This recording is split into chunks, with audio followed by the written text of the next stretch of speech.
Hello students, आप सभी का स्वागत है हमारे YouTube channel brilliant study material में। स्टूडेंट्स, ये आपका प्रश्नावली 1.1 का हम लोग फुल सॉल्यूशन करने वाले हैं। इसका हम लोग प्रत्येक क्वेश्चन का सॉल्यूशन देखेंगे। मैंने पिछले वीडियो में आपको इसका इंट्रोडक्शन क्लास भी करा दिया था स्टूडेंट्स। आज ये लेक्चर 2 है, आप ये देख रहे होंगे लेक्चर 2 है ये। स्टूडेंट्स, अगर अभी तक आपने इस चैनल को सब्सक्राइब नहीं किया है तो सब्सक्राइब कर दें। लाइक शेयर मैं आप पे छोड़ता हूँ स्टूडेंट्स, क्योंकि जब भी मैं वीडियो डालूँगा तो आप तक ये वीडियो पहुँचनी चाहिए। उसका माध्यम है कि ये स्टूडेंट सब्सक्राइब। आइए स्टूडेंट्स, हम हर एक क्वेश्चन का सॉल्यूशन करेंगे। इसमें जो भी कंसेप्ट आएंगे स्टूडेंट्स, वो मैंने पहले लेक्चर यानी इंट्रोडक्शन क्लासेस में हर चीज़ बता दिया है। आप इस लेक्चर को देखने से पहले उस लेक्चर को देख करके आइए, तभी आप इस वीडियो को अच्छे से समझ पाइएगा। आइए स्टूडेंट्स, हम प्रश्नावली 1.1 का सॉल्यूशन करते हैं। आइए स्टूडेंट्स, ये आपका पहला क्वेश्चन आपको दिख रहा होगा, निम्नलिखित में से प्रत्येक के योज्य प्रतिलोम लिखे। मैंने आपको पिछले वीडियो में योज्य प्रतिलोम के बारे में बता दिया है। बहुत अच्छी तरीक़ा से मैंने आपको वहाँ पे इसका कॉन्सेप्ट दिया था योज्य प्रतिलोम का। फिर भी हम यहाँ पर एक बार देख लेते हैं। स्टूडेंट्स, योज्य प्रतिलोम मतलब आप ये समझ लीजिए, अगर कोई संख्या ए है, आप इसमें कुछ भी जोड़िए या घटाइए, आपको यहाँ पर ही जीरो लाना है। ये आपको रिक्त स्थान में दिया रहेगा स्टूडेंट्स, यही आपका योज्य प्रतिलोम है। उदाहरण के तौर पे अगर हम देखें तो आपका ये 2 है, यहाँ आपका रिक्त स्थान था और यहाँ पे 0 है। तो अब बताइए यहाँ क्या होगा। तो 2 में आप -2 घटाइएगा तो 0 होगा। मतलब ऐसी संख्या जिस पर जोड़ने या घटाने पर 0 आनी चाहिए, वो आपका योज्य प्रतिलोम कहलाता है। स्टूडेंट, पिछले वीडियो में मैंने आपको बोला था, एक क्वेश्चन भी दिया था जो आपको सॉल्व करके घर से आना था और कमेंट में मुझे बताना था। पिछले वीडियो में अगर जाइएगा तो वो क्वेश्चन का सॉल्यूशन मुझे ज़रूर बताइएगा स्टूडेंट्स। आइए हम सॉल्व करते हैं हर एक क्वेश्चन को।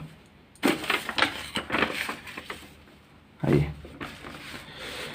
तो पहला क्वेश्चन आप देख रहे हैं स्टूडेंट्स, 2/3 मतलब प्रत्येक का योज्य प्रतिलोम बताना है। तो 2/3 का योज्य प्रतिलोम क्या होगा, ज़रा सोचिए। 2/3 का योज्य प्रतिलोम क्या होगा जो 0 कर दे। तो यहाँ पर ये प्लस का है ये, तो यहाँ आपको माइनस का लेके लिखना पड़ेगा। और 2/3 का योज्य प्रतिलोम आपका -2/3 हो जाएगा। सही है स्टूडेंट, समझ में आ रहा है आप लोगों को। चलिए इसके अगले क्वेश्चन पे चलते हैं। अगला क्वेश्चन है आपका 25/9। स्टूडेंट, इसका योज्य प्रतिलोम क्या होगा। अगर ये पॉजिटिव में है तो कुछ नहीं, हम इसको नेगेटिव बना के लिख देंगे। ये रहा आपका योज्य प्रतिलोम। बहुत इजी कंसेप्ट है स्टूडेंट, बस आपको समझ में आना चाहिए। आइए इसके अगले क्वेश्चन पे चलते हैं। -16 का योज्य प्रतिलोम क्या होगा स्टूडेंट्स। आप सोचिए, -16 का योज्य प्रतिलोम क्या होगा जो है यहाँ पे हम लिखें और 0 हो जाए। देखिए ये माइनस में दिया हुआ है, तो आपको इस बार पॉजिटिव यानी प्लस में लेके चलना है। देखिए आपको यानी पॉजिटिव प्लस में लेके चलना है। मैं यहाँ पर ये दिखा रहा था आपको, इसी प्रकार आपको लिखनी है। देखिए प्लस में हो जाएगा स्टूडेंट्स। उसी प्रकार यहाँ माइनस में दिया हुआ है स्टूडेंट्स, तो हम इसको प्लस में लेके लिखेंगे। 0 का योज्य प्रतिलोम 0 ही हो जाएगा, क्योंकि आपको मालूम है 0 में कुछ भी जोड़ दो या घटा दो वो हमेशा 0 ही रहेगा। अब ये देखिए स्टूडेंट, यहाँ आप क्या बोलेंगे, संख्या पॉजिटिव में है या नेगेटिव में है। आप सोचिए ज़रा, मैं आपको बताता हूँ। देखिए ये -5/-7 है, इसको अब ये दोनों काट दीजिएगा तो ये पॉजिटिव में हो गई, यानी इसको नेगेटिव करना पड़ेगा हमें योज्य प्रतिलोम बनाने के लिए। तो एक नेगेटिव साइन लगा देंगे हम। ये आपका योज्य प्रतिलोम हो गया। आइए नेक्स्ट क्वेश्चन पे चलते हैं। ये देखिए, बताइए पॉजिटिव में है कि नेगेटिव में है संख्या। देखिए जब हम इसे लिखेंगे तो ये नेगेटिव साइन ऊपर आ जाएगा, यानी ये संख्या नेगेटिव में है। और इसको सॉल्व करने के लिए हमें इसको पॉजिटिव में लिखना होगा, इसका योज्य प्रतिलोम को। तो हम पॉजिटिव में 13/5 लिख देंगे। ये संख्या भी आपकी नेगेटिव में है, तो इसको हम पॉजिटिव बना देंगे। तो ये आपका उत्तर हो गया स्टूडेंट्स, ये आपका उत्तर हो गया। पहले का हमने फुल सॉल्यूशन देख लिया। आइए हम अब इसके सेकंड क्वेश्चन पे चलते हैं। स्टूडेंट्स आप हम सेकंड क्वेश्चन को देखेंगे। आपके प्रश्नावली 1.1 का सेकंड क्वेश्चन में आपको लिखा हुआ है निम्नलिखित सारणी के खाली स्थान को भरिए। यहाँ आपका संख्या दिया हुआ है, यहाँ आपका गुणन प्रतिलोम यानी गुणात्मक प्रतिलोम दिया हुआ है। हमने पिछले वीडियो में गुणात्मक प्रतिलोम का भी अच्छे से समझ लिया था कि गुणात्मक प्रतिलोम क्या होता है। मैं अभी भी कह रहा हूँ स्टूडेंट, अगर आपने वो वीडियो नहीं देखी है तो एक बार देख लीजिए, आपको पूरा चैप्टर इसी फ्लो में ख़त्म हो जाएगा। बहुत इजी कॉन्सेप्ट है स्टूडेंट, बहुत इजी कॉन्सेप्ट है। आइए हम इसको सॉल्व करते हैं। देखिए निम्नलिखित सारणी के खाली स्थानों पर ये आइए पहले हम एक गुणात्मक प्रतिलोम को देख लेते हैं, आपका रिवीजन हो जाए। तो गुणात्मक प्रतिलोम क्या आता है स्टूडेंट, जैसे मैंने आपको यहाँ बताया था उसी प्रकार ये भी है। देखिए गुणात्मक मतलब गुना, ए इंटू यहाँ पर क्या आना चाहिए, जिसका मान आपको 1 हो जाना चाहिए। तो कुछ नहीं, ए की जगह 1/1 लिख दीजिएगा तो ये आपस में कट जाएगा, ये 1 के बराबर आ जाएगा। बस इसी तरह हमें यहाँ पर जितने भी क्वेश्चन दिए हुए हैं उसको सॉल्व करना है। आइए स्टूडेंट्स देखते हैं। देखिए बुक में आपको एक उदाहरण देकर भी बताया हुआ है, जैसे -13 का गुणात्मक प्रतिलोम क्या है, तो 1/-13। यहाँ ए की जगह मान लीजिए आप -13 है और आपको इसका गुणात्मक प्रतिलोम लिखना है, तो क्या लिखिएगा, -13 इंटू 1 -13, यानी ये कट जाएगा तो आपका 1 आ जाएगा। उसी प्रकार लिखना, देखिए उसने उसी प्रकार लिख कर रखा है।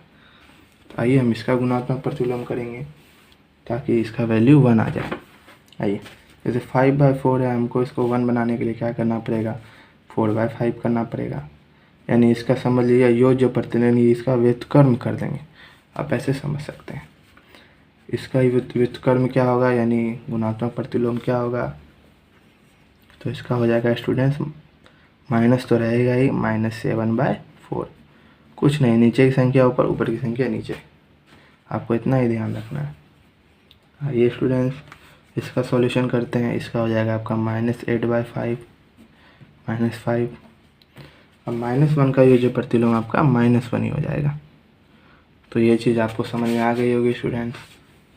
आइए इसके अगले क्वेश्चन पे चलते हैं, क्वेश्चन नंबर 3। आपको दिख रहा होगा स्टूडेंट, उचित गुणधर्मों के प्रयोग से, यानी पिछले क्लास में हमने जो गुणधर्म पढ़े हैं, मैंने आपको टोटल वहाँ पे 6 से 7 कंसेप्ट बताए थे, जिसमें 3 गुणधर्म मुख्य रूप से थे। आपको वो गुणधर्म देखने हैं वो पिछले वीडियो में, अगर अभी तक आपने नहीं देखा है तो। उन्हीं गुणधर्मों का उपयोग से आपको निम्नलिखित का मान ज्ञात करना है स्टूडेंट्स। आइए हम यहाँ इसको सॉल्व करते हैं। आइए स्टूडेंट्स, तो स्टूडेंट्स आप देख रहे हैं आपको दिया हुआ है, आपको प्रश्न में 4/3 + 3/5 प्लस -2/3 -11/5। तो आइए स्टूडेंट्स इसको सॉल्व करते हैं। आपको पहले अरेंज कर लेना है।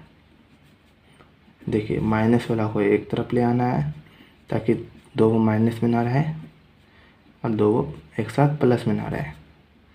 आपको इसको अरेंज कर लेना है पहले। देखिए इस प्रकार के आपने अरेंज कर लिया तो आप देख रहे हैं यहाँ a+b, यहाँ भी a+b, यानी माइनस में है ये, तो a-b और a-b, ये आपका क्रम विनिमय नियम के माध्यम से आप देख रहे हैं उसी प्रकार है।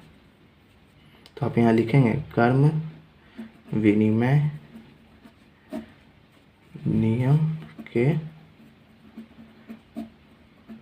उपयोग से, आप इस प्रकार लिख दीजिएगा ताकि आपका शिक्षक समझ सके। उसके बाद आप इसको पूरी तरह से सॉल्व कर दीजिएगा। आइए हम इसे सॉल्व भी कर लेते हैं। आपको इसको ब्रैकेट में लेकर चलना है स्टूडेंट्स, ताकि जो वैल्यू आए वो सिस्टमेटिक तरीके से आए। आइए अब हम इसे सॉल्व करते हैं। पहले हम इसे देख लेते हैं। इसका एलसीएम आपका 3 आएगा, लघुत्तम समापवर्तक। उसके बाद देखिए 3, 4, -2, ये सभी आप 3, 4 में पढ़ चुके होंगे पिछले क्लास में। तो ये सब मैं ये जान के चलता हूँ कि ये सब आपको आता है एलसीएम। ये सब अगर नहीं आता है तो कमेंट में बता दीजिएगा, मैं इसको और तोड़ के बताऊँगा पिछले अगले वीडियो में। देखिए इसका एलसीएम 5 हो जाएगा, 3 - 11। इसको देखिए 2/3 और ये माइनस में 8/5 हो जाएगा। आइए स्टूडेंट अब देखिए 3 और 5 का एलसीएम क्या होता है, कुछ नहीं है। अगर दो अभाज्य संख्या दिया रहे तो उसका गुणनफल ही उसका एलसीएम हो जाता है। आइए स्टूडेंट्स, एक सेकेंड स्टूडेंट्स, देखिए इसका एलसीएम आपका 15 हो जाएगा, यहाँ 10, यहाँ 24, तो -14/15, ये आपका आंसर हो गया स्टूडेंट्स। इसी प्रकार से हम सेकेंड क्वेश्चन को भी सॉल्व करेंगे, जो आपको दिख रहा है, आपके बुक में भी दिया हुआ है। आइए सेकेंड क्वेश्चन को देखते हैं स्टूडेंट्स। तो स्टूडेंट्स आपको सेकेंड क्वेश्चन दिख रहा होगा। आइए स्टूडेंट्स इसका सॉल्यूशन करते हैं।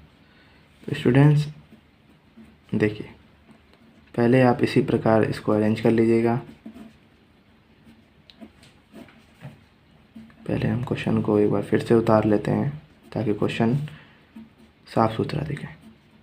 आइए स्टूडेंट, देखिए स्टूडेंट्स, उसके बाद हम इसको सॉल्व कर लेंगे, देखेंगे कौन संख्याएं कट रही है।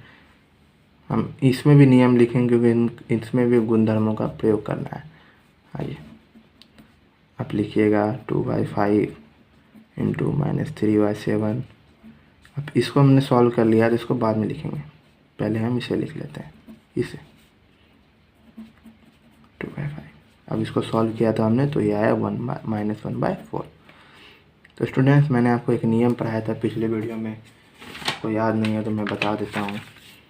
आपका एक नियम था वितरण नियम, जिसको आप लोग बंटन नियम भी कहते हैं। स्टूडेंट जैसे मान लीजिए आपको कोई संख्या दी हुई है, आप इसको इस प्रकार भी लिख सकते हैं, या इसका रिवर्स भी आप इसको ऐसे लिख सकते हैं, या इसका रिवर्स इसको ऐसे लिख सकते हैं। ये आपका बंटन नियम है। पिछले वीडियो में मैंने इसको बहुत अच्छे से एग्जांपल दे करके सॉल्व भी कराया है। अगर आपको यहाँ पर कोई दिक्कत है तो पिछले वीडियो को एक बार देख लीजिए। यही आपका बंटन नियम है। इसी प्रकार हम यहाँ सॉल्व करेंगे इसे। देखिए स्टूडेंट, यही नियम आपको यहाँ लग रहा है। यहाँ देखिए आपको 2/5 इसमें भी है, 2/5 इसमें भी है, तो ये कॉमन आ जाएगा। मैंने इसको कॉमन ले लिया। अब ये देखिए, ये इंटू में भी है, -3/7 प्लस 1/14, और फिर ये बाहर में आपका 1/4 चलिए रहा है। आपको यहाँ लिखना है वितरण या बंटन नियम से, वितरण नियम से आपको यहाँ दर्शा देनी है एक बार, जैसे मैंने आपको यहाँ दर्शाया। स्टूडेंट यहाँ पर आप ये समझ लीजिए कि ये हमने यहाँ जो अलग किया था ये समान भिन्न थे। जैसे यहाँ 3 था, यहाँ भी 3 था, तो हम इसको अलग इस प्रकार किया क्योंकि हमें समान भिन्न के 2 पेयर बनाने थे। उसी प्रकार हमने यहाँ पर किया। उसके बाद हमने इसको एक ब्रैकेट में बंद कर लिया। उसके बाद मैंने सॉल्व करके आपका इसका उत्तर ले आया। उसी प्रकार यहाँ वितरण नियम है, उसको हम वितरण नियम जैसा बनाना पड़ेगा, तब हम इसको सिस्टमेटिक सॉल्व कर सकते हैं। देखिए अब हम इसे सॉल्व करेंगे। इसका एलसीएम आपको 14 आएगा। अब एलसीएम के बाद तो आप प्रोसेस जानते ही है, मैं तेज़ी में कर देता हूँ। एक सेकेंड स्टूडेंट, आपको दिखना भी चाहिए।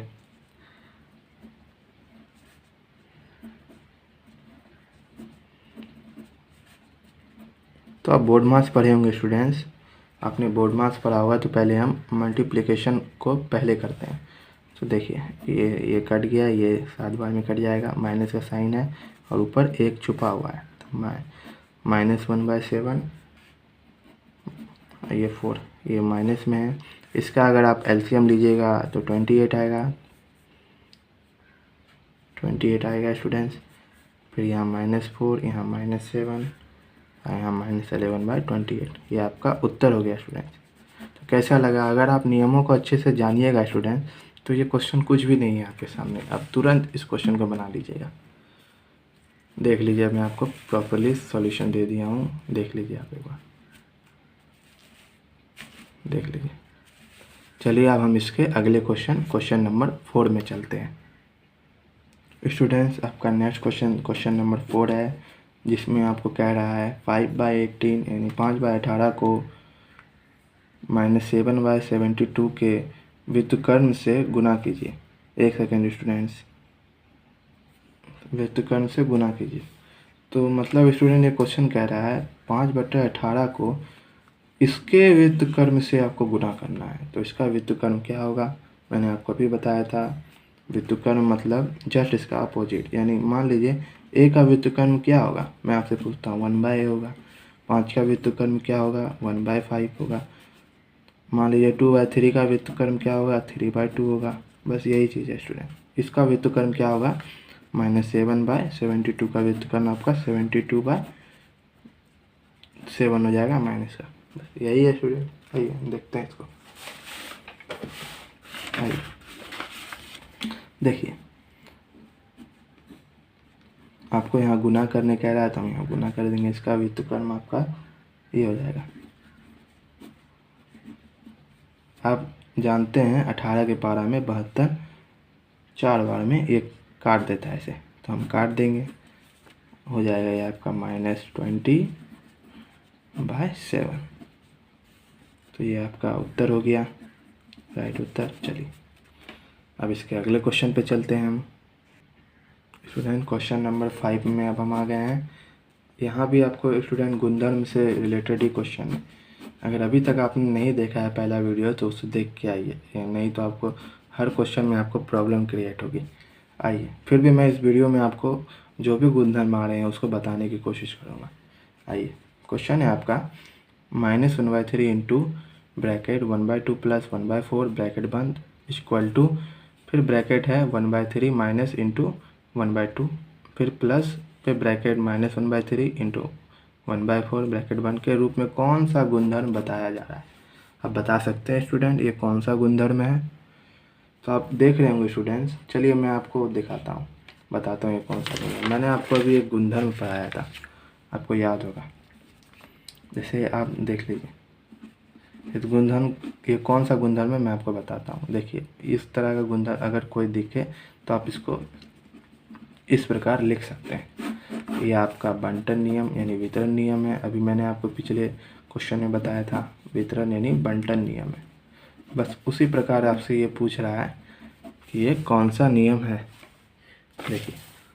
देखिए आपको ए की जगह आपको -1/3 दे दिया है, बी की जगह 1/2 प्लस 1/4 सी की जगह दे दिया। देखिए ए इंटू बी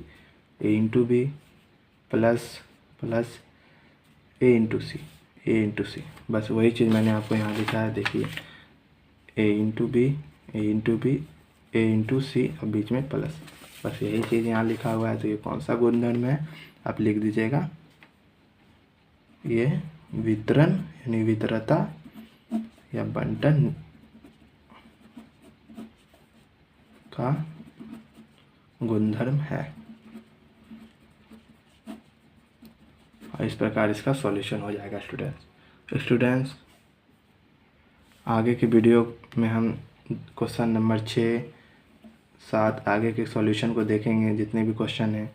स्टूडेंट आगे के वीडियो के नोटिफिकेशन के लिए जब भी मैं डालूँगा इस चैनल को सब्सक्राइब कर लीजिए और अपने दोस्तों में शेयर ज़रूर कीजिएगा। तो आप ज़्यादा से ज़्यादा इस वीडियो को लाइक कर दिए स्टूडेंट। और नेक्स्ट पार्ट के लिए आप कमेंट में ज़रूर बोलिएगा। जितने लाइक होंगे मैं नेक्स्ट पार्ट बहुत जल्दी लेकर के आऊँगा आपके सामने। इसका पार्ट 2 मैं जल्दी लेकर के आऊँगा, वो लेक्चर 3 के नाम से जाना जाएगा स्टूडेंट। इसका लेक्चर 3 यानी पार्ट 2 बहुत जल्दी आएगा स्टूडेंट। तो चैनल को सब्सक्राइब करें, ज़्यादा से ज़्यादा शेयर करें और एक प्यारा सा कमेंट ज़रूर करें सर के लिए, मुझे बहुत अच्छा लगेगा स्टूडेंट। चलिए आप सभी का बहुत बहुत धन्यवाद स्टूडेंट्स।